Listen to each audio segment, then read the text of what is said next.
There's a lot of implications in an increasingly mobile world.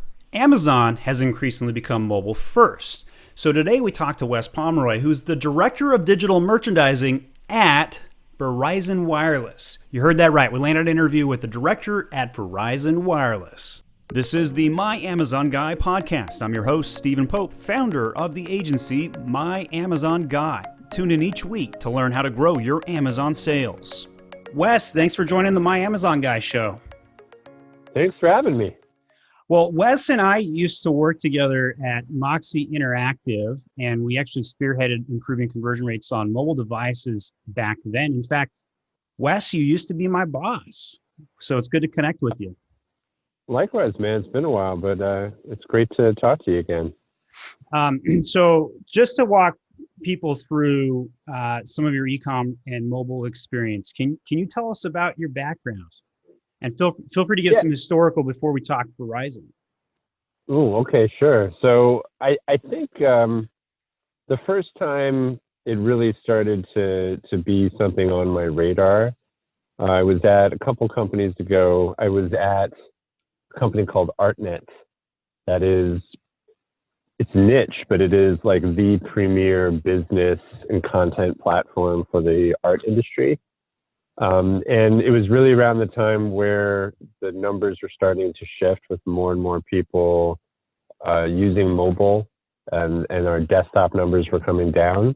And so when we went through a big site redesign, it was important, we were at that moment in time where we had to consider the mobile design as strongly as we did the desktop or for larger formats. And so that was, getting into responsive design and thinking about, what are the must-haves and what are the different interaction methods for that type of medium. And so that was my first real foray into it. And then after that, I headed to Moxie, where you and I worked together. And our main client was Verizon, who I work for now. And they too were at that moment of redesigning, re-platforming their entire digital ecosystem. And once again, having a native mobile experience, first the web and then later with the redesigned My Verizon app. That was, again, critical at that point in history and going through that redesign and that same evolution. And that brings it all the way to the present, where I'm responsible and a primary stakeholder for large parts of Verizon's mobile experience, both for the web and the app and for all our lines of consumer business. And now it's the primary thing that we focus on. So that's sort of that evolution from the beginning of when it became something all the way to the present, where it's one of the most important parts of our business. It's interesting. Every year we see the percentages go up and up for mobile use, and the phones are, they went through that phase where they were, basically you can only call on them, and then can you hear me now? And then it was, hey, I only have 200 text messages this month, guys.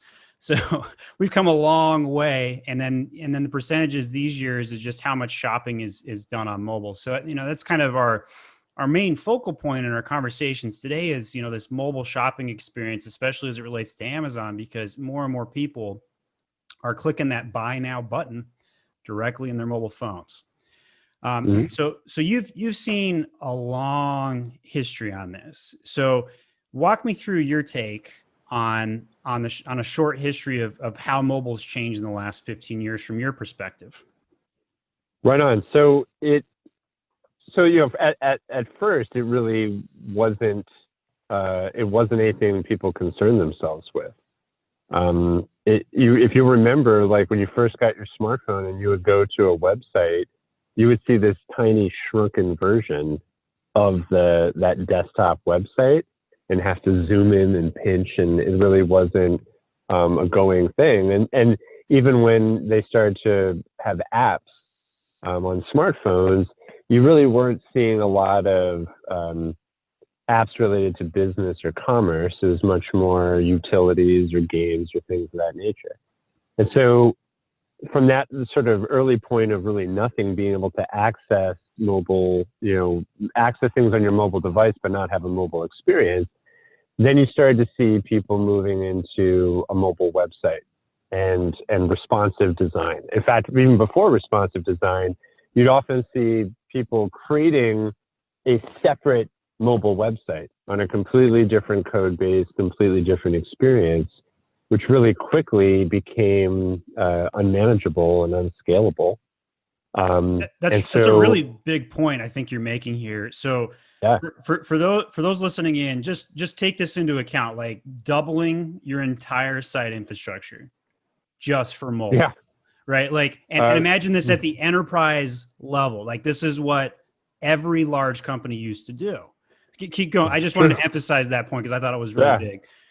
Yeah, I didn't even remember it before now, but yeah, that's what we used to do, is have a completely separate, is almost running like a separate website. And then multiple checkout funnels, everything messy. Right. The whole thing. And sometimes not even connected to the same backend, which is really crazy. And so then where things started to evolve was getting into responsive design, and you're starting and in maturing to a point, and the browser's maturing, the speed's catching up to the point where you're operating off of one code base. But that went through its growing pains as well, because what you then would go to sometimes see is you'd see, people really weren't understanding how to design appropriately for it. And the one that really got me was because people were trying to be mobile first, suddenly you would see these desktop designs get incredibly like big buttons and big designs, and you could just basically tell it went the opposite direction. It was a mobile website blown up for desktop, which wasn't really appropriate. So there was this moment of growth and maturity where people really understood how to do responsive design appropriately, at least for their websites. Then you get to the point where you kind of go back in time to maintaining separate experiences, where people were maintaining these native apps. So they're creating the app version of their online business or site or experience, but they're doing it again through a totally separate code base and different platform and different technology. And what you've seen more now is that things are converging back, where people are running, well, at least what I refer to as a hybrid app, which is essentially your mobile website and your app are basically the same thing. They're just rendered a little bit differently. And so you see this pattern of divergence and then convergence where it all comes back. And so at least from a technology perspective and sort of how those experiences have evolved, that's been my experience over the last 15 years. So a lot has changed. I mean, like even today, my wife goes to Great Harvest. She forgets her wallet, but she's got her cell phone in her pocket. And well, lo and behold, she can pull that phone out and use Google Pay and still get some bread for today, right? So like it's a totally different world, and who knows what's going to happen in the near future. But as it relates to like shopping specifically on a mobile device, so I'm going to pull out my phone right now. I'm going to go to Amazon, and I need to replenish my apple cider gummies for my, my supplement mix and whatever else. Maybe I need to get some toilet paper and some snacks and whatever. Right. So like I pull it out and all of a sudden 3 clicks later, I'm done in less than 60 seconds. Very different than how, you go to the store, you have to drive there. Very different experience. So not to hit home the obvious point, like that there's major differences, but let's talk mobile specifically. So Wes, how do you feel like mobile is different today versus say specifically 3 years ago? Oh man, there's a lot of ways in which it has matured. So foundationally, the best practices in terms of information architecture, UX design, what's intuitive for folks, that has improved a lot. People are understanding how to design for the medium and allow people to quickly navigate through things, find what they're looking for, make it work on different screen sizes. So, we've gotten close to arriving in terms of mobile design, which is great. But what you also are still dealing with is a very small space. and limited attention. So some of the things that I've been excited about is you're starting to, it's very trendy, but you're seeing a lot more AI and machine learning, particularly around relevance of content, and personalization. So, so many of us operate businesses where it's an iceberg. There's so many products and services and content below that waterline. And so by using the power of AI to understand what things are relevant for what groups of people or based off of what behaviors, it allows you to surface a lot more of that up without you having to manually choose what you think is relevant for people. It makes it much easier to navigate and find what you need in that small space. The next thing I would say is in terms of how things like chatbots have advanced. So that's a big one, especially for Amazon sellers using all the chatbots to generate reviews and whatever else. Right, and it has many different implications. So from you can have more conversational transactions that are facilitated or handled completely by a chatbot. You can have much richer sort of bi-directional support or service type interactions. You can use the text-to-speech on your phone so that you're not necessarily even having to type. So it becomes a bridge for voice type of transactions or interactions.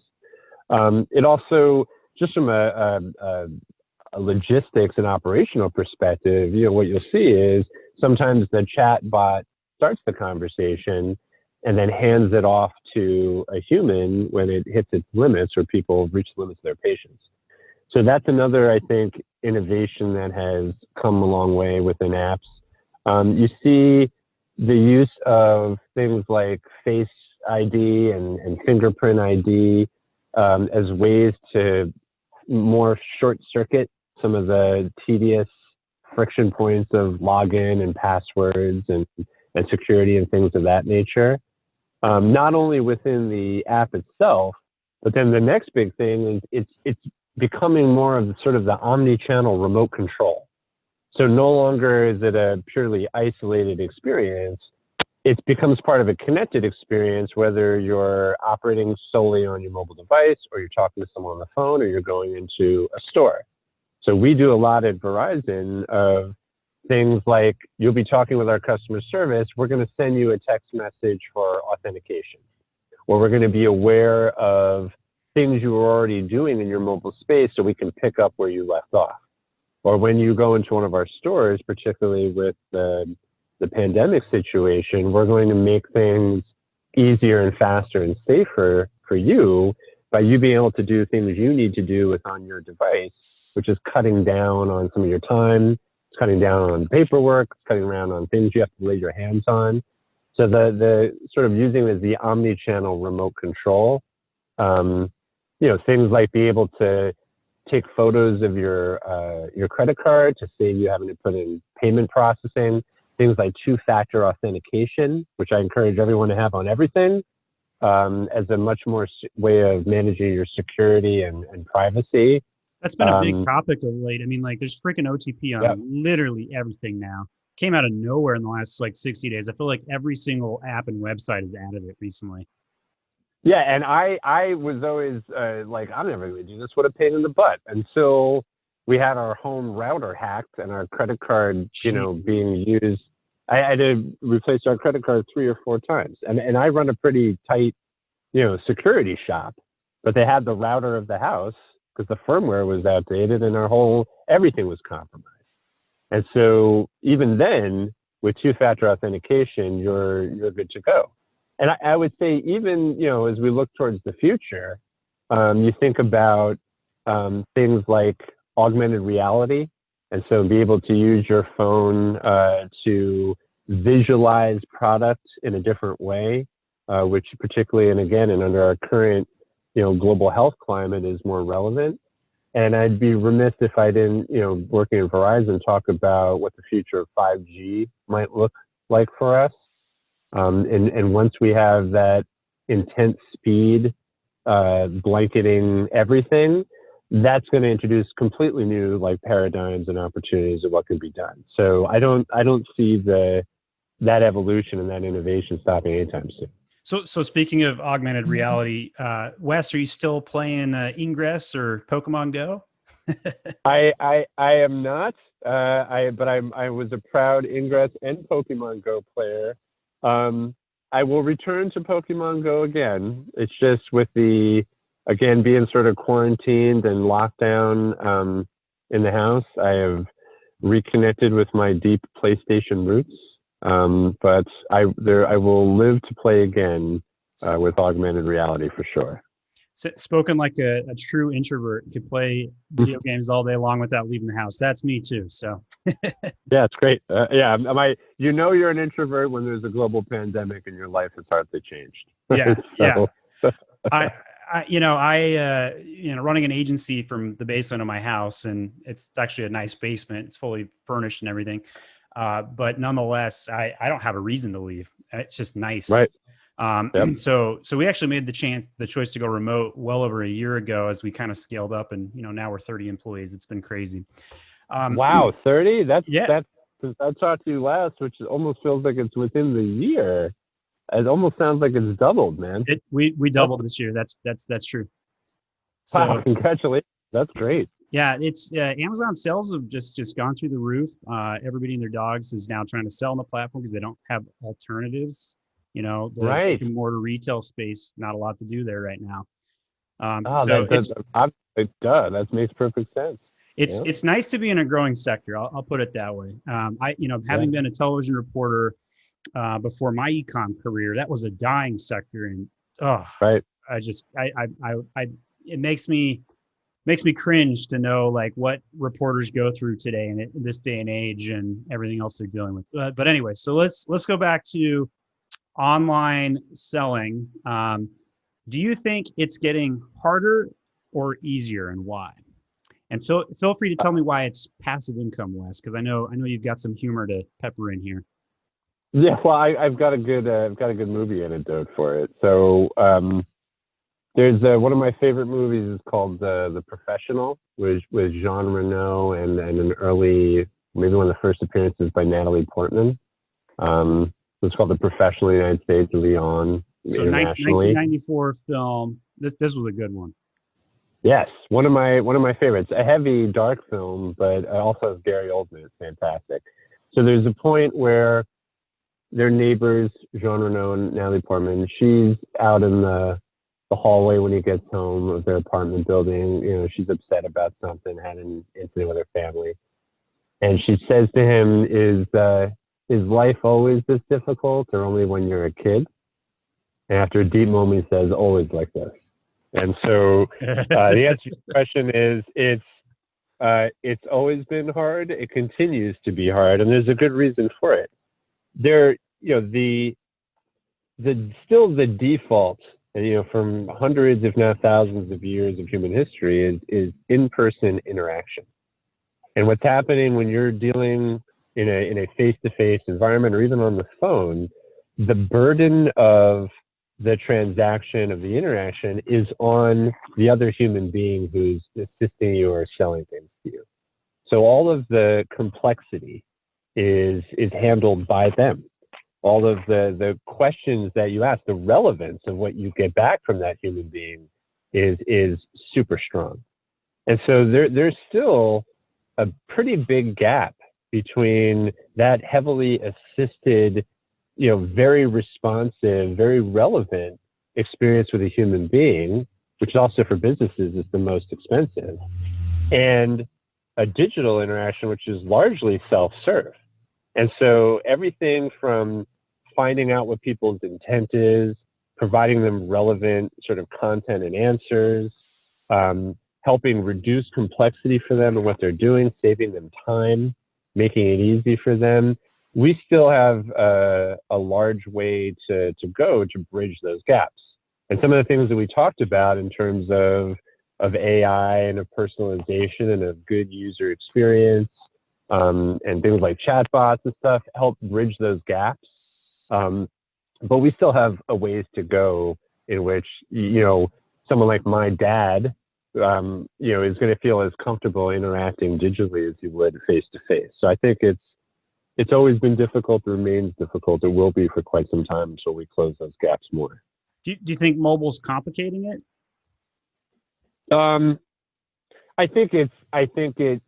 It's just more challenging there because of the limited real estate.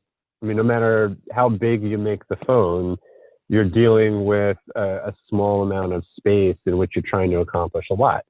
I think that there's a lot to be said for touch-based interactions, but there's also more to be said about being able to spread out and use both hands and use a keyboard. I think you have to worry about things like signal strength. You have to worry about things like battery power. And often, when you think about where people are and the mindset that they're in when they're using a mobile device, it's not usually their single focus. It's in passing, it's while they're multitasking, and so the attention span and the ability for people to read and comprehend and catch it all, it's just just makes the bar that much higher. So I think mobile has been complicated, it's just way more difficult on mobile. Yeah, I'll be after hours. I might be playing like a mobile game on my phone. I'll get a sales call, and I always answer my phone whenever I can. And so I'm like, multitasking sales call, finishing up my mobile game here. Hopefully the phone can get the job done. I've got an S20 Samsung phone now. I had my Pixel 4 crapped out, and Pixel 5's just launching, and I couldn't wait for it. So I picked up the Samsung 20. What kind of phone are you cracking these days, Wes? I think it is an iPhone 11. We were on a 6 for the longest time. That's a big. But then enough new things came out that really made it worthwhile. We loved the high quality camera, the good Face ID, it had better battery. It was time. So I think we're all on 11s now. I'm a power user, so I blow through a phone without fail every 300 days. I don't even make it the full year. Well, but here's the question: are you a Verizon customer?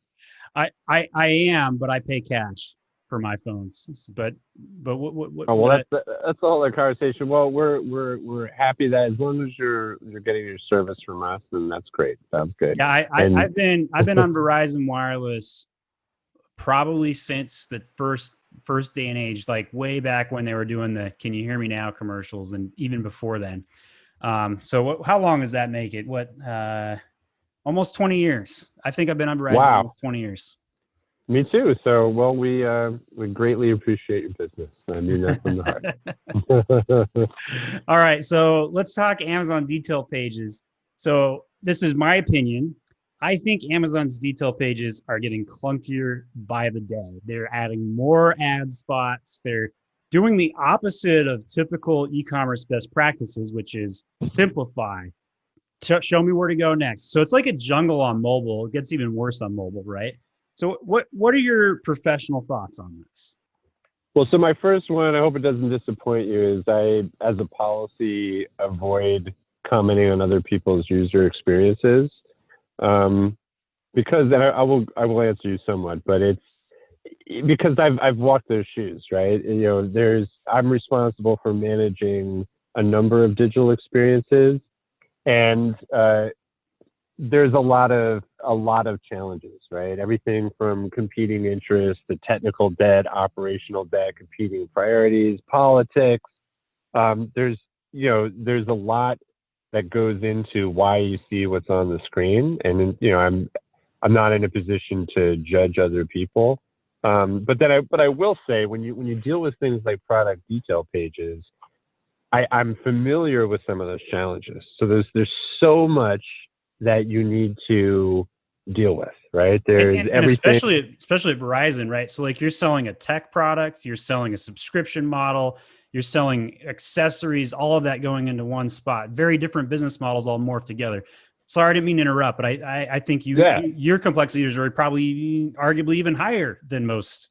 So, well, I mean, here's how I would contrast the two, and then I'll get more to the question you asked, which is, yes, we are, as you correctly put out, a hybrid e-commerce service business, and not only that, the products that we deal with are play a central role in people's lives. They're very expensive, so there's financing involved. When people sign up with us, we will give them a phone and we will turn on their service immediately. So there's credit checks involved. There's the complexity of moving over your service from somewhere else, managing your contacts. So yes, there's a lot to it. But I think with Amazon going so deep on the products themselves, there's a lot that they have going on that we do as well. So you're dealing with all of the product imagery, the videos, the product details, with reviews, with inventory related functionality, fulfillment things, promotion. You have, and that's just what the user sees. And then you're connected to this vast content management, logistical sort of framework involving, right? So, really what I'm going with this is saying that it's difficult for many, many reasons to sort of reconcile all of those things into the most elegant experience that I think everyone would want. And so, and it's difficult and slow to change if that's the kind of improvement you're looking for. So the challenge, I think, for everyone is, how do I best work within that framework? How do I make the best choices in terms of content, in terms of configuration, and where I sort of work within the color within the lines that have been drawn to maximize what's going on there. The example I'll use is eBay. So sold eBay, my first item on eBay. Magic right. Gathering Sliver Queen. Wow. I just recently liquidated a vintage toy collection on eBay very successfully. And there is the standard eBay sort of listing look and feel, which you can take or leave, but they do offer you the freedom within there, if you know some HTML and basic web development, to push those boundaries a little bit and have a narrative and tell a product story and focus on your value propositions and use imagery effectively and respond to people that ask questions. And so, they give you the tools within the toolkit. And so I think, all you can ever do is leverage those things because often the design, the UX is going to be what it's going to be. All right. So Amazon just released Profiles, and that's like this, it's like a Facebook social media platform light on Amazon, and it's only viewable on mobile so far.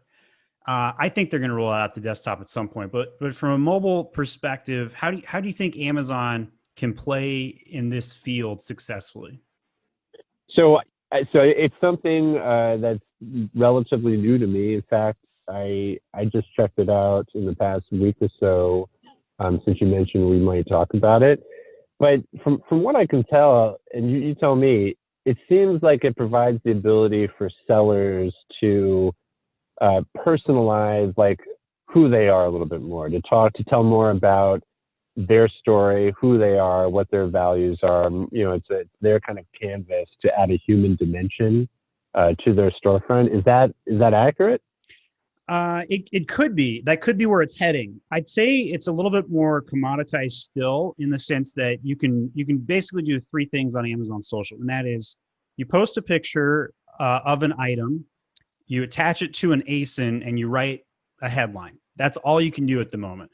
So that's what you described is what sellers should start doing, right? Humanize themselves and their branding and whatnot. But what ends up happening at the moment is people are just taking their nice lifestyle photos and tagging them, right? So it's like an Instagram-ish type platform so far. So as Amazon kind of embraces social media, though, that's a very new thing for them, right?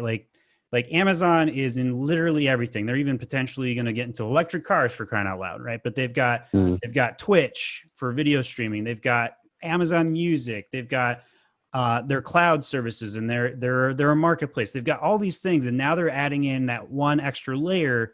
It's not going to compete directly with Facebook. It's not for consumers, but it's like business Instagram light, if you will. So feel free to share some of your thoughts, and even Verizon might be playing in that field sooner than later, I would imagine. Well, so again, it's still pretty new to me, so I'll just speak more broadly, just based off kind of the things you're talking about there. So I think one of the things, so here are the things that I'm always looking to do from a digital marketing perspective. So the part of Verizon where I'm a primary stakeholder is what I would call the upper funnel, or the learn layer of our consumer digital properties. So everywhere that you're learning about our products, learning about their value, learning about what we have to offer before you start the transaction, that's the part that my teams manage in partnership with a wide variety of folks across our enterprise. So what we have found is really the most effective in that mission is not only just having product details, but also focusing on product benefits and utility and use cases, so that it puts the products and the services in the context of real human lives. So one of the things that I love that we do, we have a video series called techxperts. And what they do is they talk about products that we sell and services that we have, but actually how you benefit and use them. So for instance, there's one techxperts video we have. I had no idea before I saw this, where, I don't know if you knew this, you probably do. If you have a Android phone and you have certain Android watches, you can actually stream video from the watch to your phone. So you can like look under, you can take your watch off or hold it under your bed or a couch, and you can see on your phone like a little remote viewing camera if there's anything under the bed that you're looking for, right? That to me is a really interesting selling point around the product itself, because it's saying not just like what it is, but how you can get real value in a real life scenario out of it. And in that case, it makes a case for buying two products that complement each other. So I think if there is an opportunity to use that platform to create context and talk about benefits related to the products and services, any opportunity that does that is always one that I would strongly endorse. The other thing that I would say is, particularly when you have a niche product and service, is wanting to humanize that and wanting to talk about your value system, either when it's niche or when it's highly commoditized. So, to plug Verizon again, the service we sell is not inherently unique. What is, we believe, sort of unique about us is the choice that we provide people and the value that we bundle with our services. So I don't know if you're familiar with the Disney Plus deal that we did last year. We were saying, be a part of our service. Even if you're an existing customer, we'll give you Disney Plus free for a year. That is the value that you get for being a Verizon customer. That's one example. And what sets us apart. So by having an opportunity to talk about your value proposition and what sets you apart, which is more than just product stats and details, or if you have an ability to talk about what's special about you and about your brand or about your values, that can help people differentiate you from your competition, but also feel good about the money that they're spending and the value that they're getting from you. And so generally, platforms that allow some amount of content freedom and editorial that are a little more conversational in nature are helpful in those regards. And so if that's possible on Amazon profiles, then I would say it's very interesting. It's something worth exploring. Let's talk TikTok briefly. What are your thoughts on TikTok? Well, let's see. So in principle, right, brands should be where their customers are. They should meet them where they live and where they sort of hang out, right? So much of traditional marketing is bring the people to you. Come to me, come to my website. Well, I'm attracting you and I'm pulling you in. I think, one of the broader shifts that we've seen over the last decade at least is, in addition to that, go to where the people are. Go out into social media. Go out into as the biggest destination of where people live.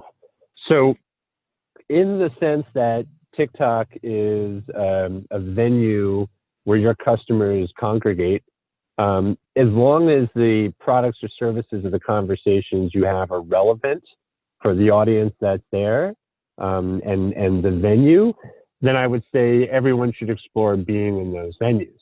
Now, that said, you have to also understand the context of what else is happening in that venue. So you're going to be putting your content and your brand out there. What is it going to be in proximity to? What are the other things happening, either the content in that area or the conversation that's happening around that other brand? And do you feel comfortable, and is it appropriate for your brand and for your content to be living in that space? So I'm not going to make a comment one way or another on TikTok specifically. Depends on the brand. But I'll Sounds like. Right. Say that again. Depends on the brand. It absolutely depends on the brand. So I would say in general, be where your customers are, go to them, but think about the context of how your brand will show up there and who it will be adjacent with, and what the conversations that are being had in society and in business around that venue, and if it's appropriate for you. All right, two last quick questions for you, Wes. So outside of work, outside of what you do at Verizon, what's one of your biggest passions you just want everybody to know about? It's unashamedly video games. Very good. And you know what I mean? Since I was in third grade, I love video games. I'm the head of a gamer household. It's where I spend my time and my limited time and focus. It's where I congregate with my friends. Shooters, RPGs, or what are you playing these days? I am playing a cooperative third-person shooter called The Division 2, and then bouncing between sort of an epic historical game called Ghost of Tsushima. So that's my key passion right now. And to make another sort of 5G plug, that's also where I think there's going to be a lot of growth and innovation over coming years as well. So it will more and more start to overlap with my work. So it'll be passion and a profession, which I'm looking forward to. I love it. All right, last question for you, Wes. Anything else you want to speak about, add value as it relates to e-commerce, mobile, Amazon, anything you'd like? I would always encourage folks to be data-driven in everything that they do, to remove the subjectivity and the arbitrary nature of opinion out of the decisions that we make. It's always good to objectively say every effort I take, everything I do, every action I take, I'm looking to get a return on that investment. And so if you're not measuring that return on investment and you don't know how to measure it, you could be wasting a lot of time. You could be missing a lot of opportunity. So I think it's important to have a strategy, to have tactics that ladder underneath that, and have that be driven by data, but then also leverage the tools you have available to understand the effectiveness of where you're spending your time and what's being effective for you. I think that's the single biggest opportunity that folks still have out there, even 20 years into the digital industry really taking off. So let data be your guide, be my general advice. I think that's great advice. If you're an Amazon seller listening to this and haven't checked your brand dashboard in a month, go check it out. A lot of good data insights in there. And we've continued to see trends. You can track your reviews in there. New to customer sale percentage is also now available in your advertising portfolio and console. So I agree, data first. Well, Wes, it was a pleasure catching up with you. Wait, hold on. Can I just throw in one more thing there, Absolutely. though, right? The word you just said was insights, right? Yeah. Data is worthless. Insights are priceless. So I don't. It's good to know what is happening, but I really need to know why it's happening. And so I can see that a bunch of people clicked on this and didn't click on that, and I can try to guess as to why they did that. But you often have to combine multiple sets of data and find the commonality between them to really get at what you really want, which is the insights of what will motivate people, what is inhibiting those folks, And the last thing I would say is you can only get so much from your analytics tools. You have to talk to your customers. You have to do surveys. You have to do focus groups. You need to leverage, behavioral science, and you need to, at some point, get closer to your customers and really understand where they're coming from and marry that with your objective data. That's where you really get the things that will make a significant transformative difference. So that's just my last little plug for data done right. I think it's a good one to end on. Data is useless, insights are priceless. I think I'll be quoting you on that one very soon. Cool. Well, Wes, it's great to catch up with you. I know you've been doing your own thing. I've been doing my own thing, and we worked closely together several years ago on a daily basis. But now we're kind of in two different worlds, so to speak. But great to talk with you today, Wes. Likewise, Steve. Thank you so much for having me. All right, that's a wrap. If you haven't hit that subscribe button to our podcast, feel free. If you're joining us from a Verizon audience and you don't know anything about selling on Amazon, check us out at myamazonguy.com. This was the My Amazon Guy podcast with Stephen Pope. Each episode helps you grow your sales on Amazon through ideas on traffic and conversion rate improvements. Hit that subscribe button right now to tune in each week. And if you need more help, go to myamazonguy.com.